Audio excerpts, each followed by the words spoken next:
The broadcast is now starting. All attendees are in listen-only mode.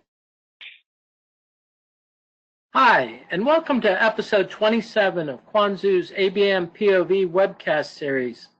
Today we're going to chat about generating more pipeline with ABM. I'm Kelly Waffle, and as always, I'm joined by Money Iyer. Good day, Money. Hey, Kelly, good to talk to you again. Yeah, let's jump right into this. I think there's some good actionable tips that'll come out of our conversation today. So starting with question one, Money, um, from Quanzu's perspective, what are the steps for B2B companies to really maximize and reach and engagement using ABM, specifically around the buying groups for their products or solutions for given target accounts? Yeah, Kelly, why don't we do this? We'll go to our trusty whiteboard and let's sketch it out a little bit.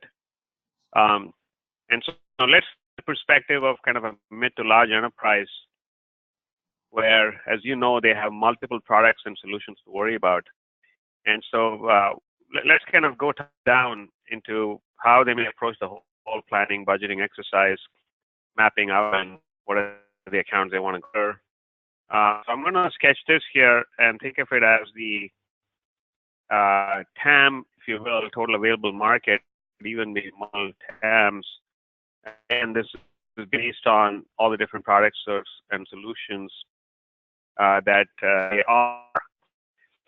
Now, once they have the available market, of course, they go to, they've come up with, they've this, and so they've gotten their first set of customers, let's say, and those customers are already here.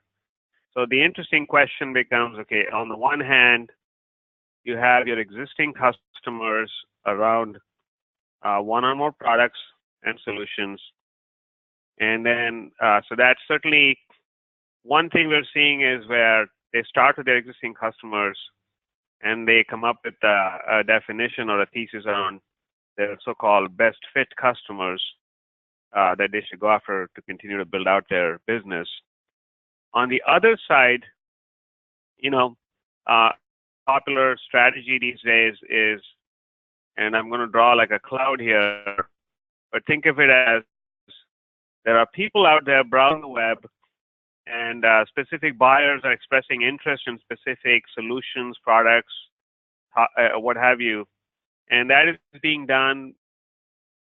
classified under so-called third-party intent data, right? So this is folks like Bombora and others where there's intent being expressed by specific companies, and as out there browsing the web, they're browsing specific topics. So there's a notion of topic which maps to specific products. And then this is all happening on different media properties, right? Websites. So again, I want to be clear that again we're talking about multiple products and solutions, and so again, so these are the ones that again you'll see are classified as surge accounts, meaning a list of companies accounts that are surging on specific intent or topic areas. So the surge accounts then end up feeding whatever is the target account list or lists that need to be constructed. So that becomes a second dimension. The third dimension is, obviously your salespeople have relationships that can be a factor. So if I were to sketch that out over here, you have sales that has specific relationships into specific accounts, and so let's label this sales relationships. And then again, you may have some very well-defined criteria or rules for other characteristics of what makes your ideal customer. And Kelly, you may remember we met this one company that said they look for 100 or more employees in a specific job function. I think it was like field service or what have you, right? So that becomes another way to kind of another layer, if you will, to add on.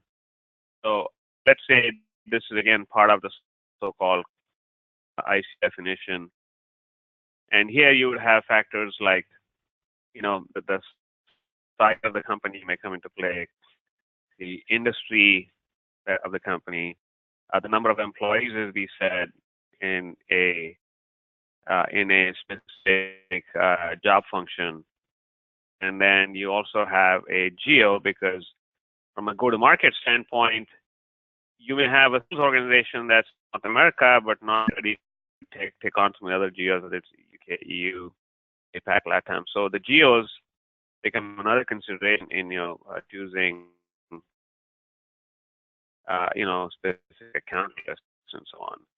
So all this, and then we end up with specific target account segments.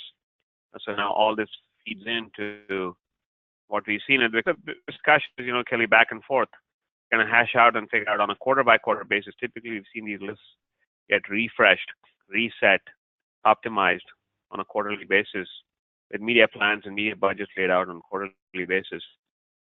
And then, as I said, you can have industry-based or region-based or what have you.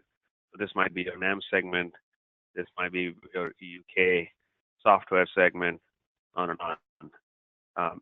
So this addresses, as I said, the key consideration software and for product P1, right? So you can even narrow down segments around marketing, specific products or solutions.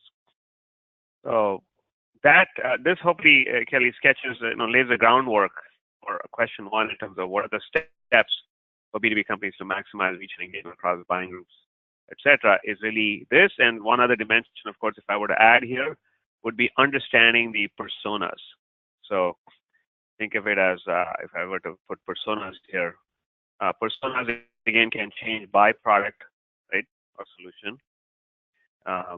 Or you may have personas associated with each of these segments, which are again designed to go after a specific product or solution, or the different products or solutions you want as a company want to market into that audience segment, right? So the personas here are things like seniority or job titles and job levels, if you will, VPs, directors, right, manager, director, VP, or it could be job functions, like marketing, sales, finance. Kelly?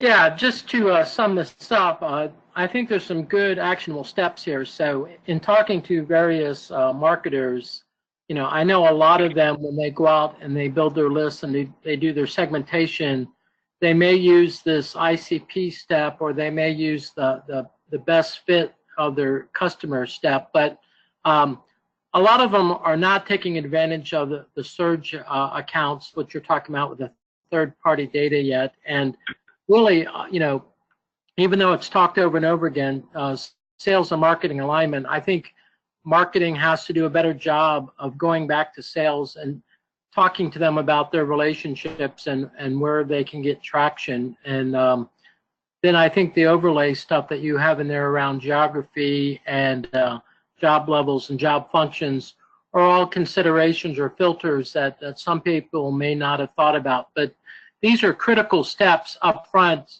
pre-campaign, that's going to help drive the success. So I think this is a great overall explanation, Money. But yeah, go ahead. One thing I want to add before we go forward is, clearly there are some strategic drivers here, right? Strategic here would be over the course of 6 to 12 years, the company trying to do more kind of grow net new business, or are we trying to grow, existing customer business?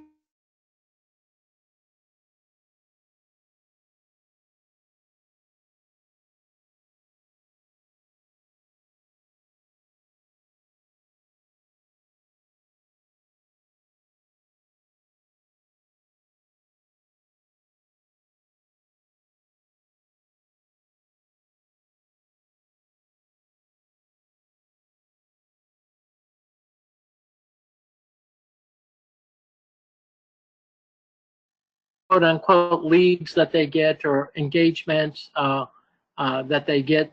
they immediately pass over to the SDRs, and sometimes it can be a little bit overwhelming as far as, how do the SDRs come up with a systematic approach for going after this engagement, or how do they prioritize things, between the ones that have raised their hand or filled out a form and the ones who have just done certain behavior triggers that indicate that they have a certain level of interest.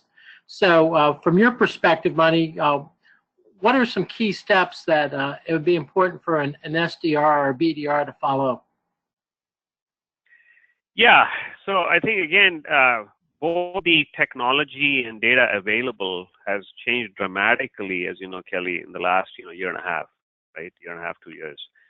So the point is, traditionally, people have always thought about, oh, you know what, I got to wait till somebody fills out a form to be able to do anything, that SDRs can do anything with in terms of determining which companies or accounts to talk to, or, what's happening and so forth. But there's a lot of information and insight that they can glean now that they couldn't earlier. So let's sketch that out. For example, we'll show a quick sketch of one of our key reports that we deliver as people set up these ABM programs and campaigns and target specific companies or accounts and filter it, to target specific buyer personas, is we are able to deliver this kind of a report. We call it a sales insight report, which really shows them the entire visitor or buyer journey across both ad clicks and website visits, from target companies.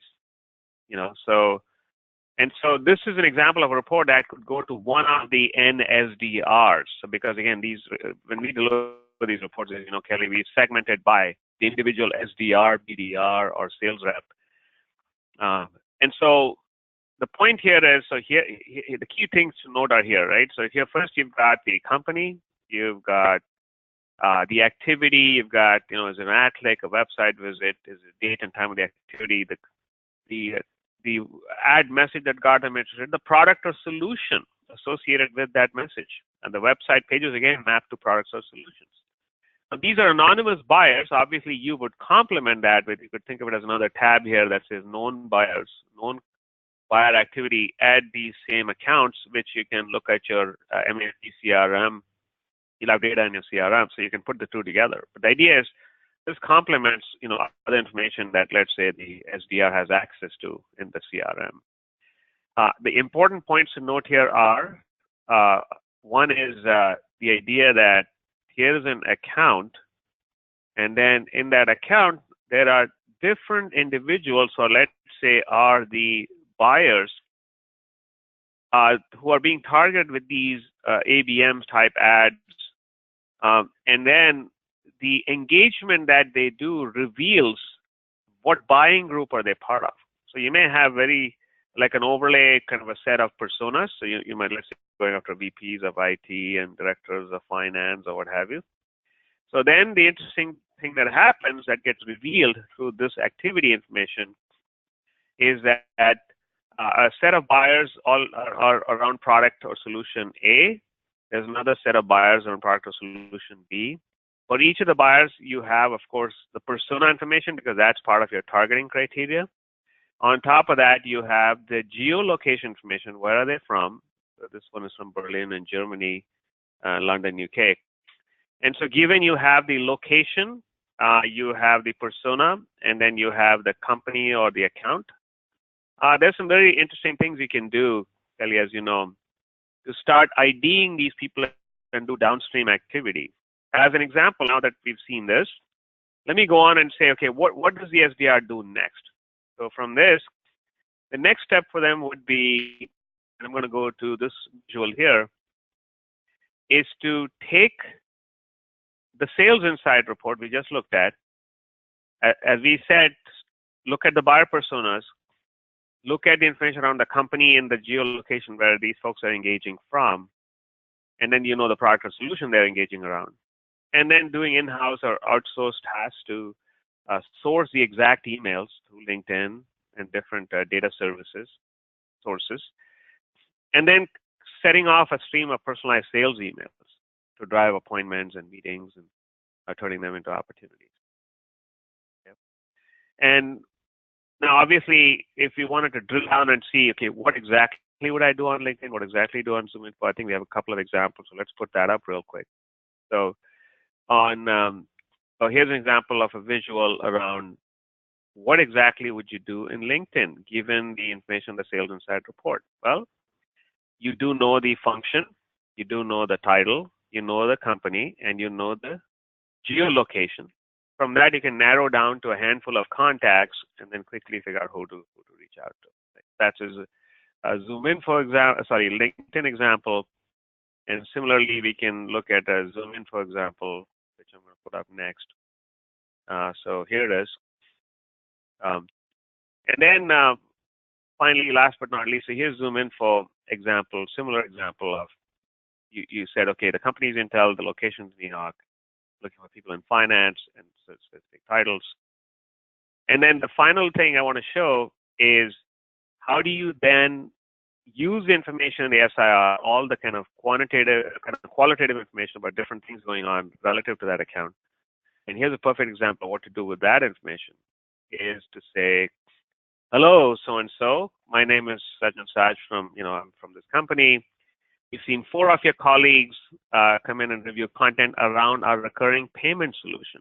So, and then it does look like you might be interested, et cetera, et cetera. So now that is one way to now turn the conversation into specifics around one of your end products or solutions, which of course, as you know, Kelly, is what the folks at Serious Decisions refer to as demand units. Effectively, you're mapping, at an account, you're mapping your engagement and activity around one of the demand units that you now know that companies in a buying cycle around. Kelly?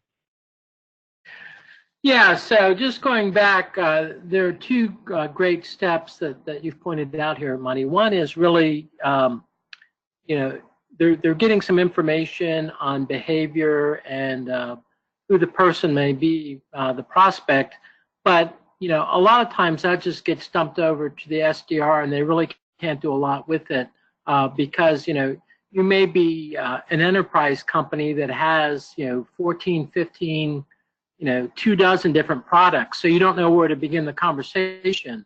But by having the information that shows them what product they're interested in, that really allows you to hone in and start your conversation immediately with a lot of focus and intent.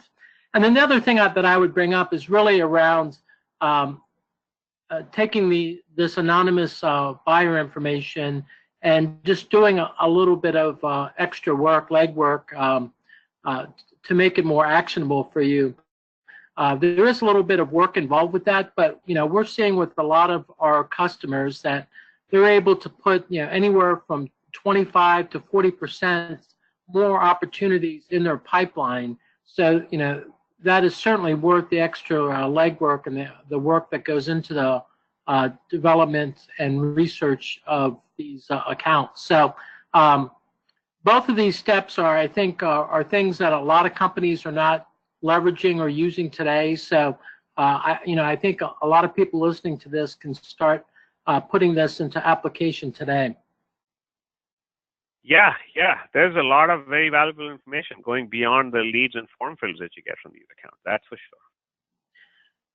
Yeah. So again, I just hope that as people listen to this, they're able to walk away with at least one tip that they can use right away and apply and see an impact on their opportunities in their pipeline. But I'm really excited about our discussion in September, Mani, because we run into this all the time as people are like, wow, you guys give out a lot of great thought leadership and a lot of actionable tips, but I'm really at square one. I really need help around how to plan for a global ABM program, or how do I budget for that? How do I get buy-in and all of that kind of stuff. So you and I are going to talk about that in September and hopefully come out with a checklist of suggestions that people can use to actually go in and move money around or justify getting more money to start some programs around ABM. Yeah, it's a very, very important topic, timely topic. So I'm looking forward to that, Kelly. Great. So with that, I think we'll end our chat, Money. As always, I've enjoyed it. I hope you enjoy your weekend, and I'll talk to you on Monday. Sounds good. Thanks, Kelly. Bye now. Bye-bye, Money.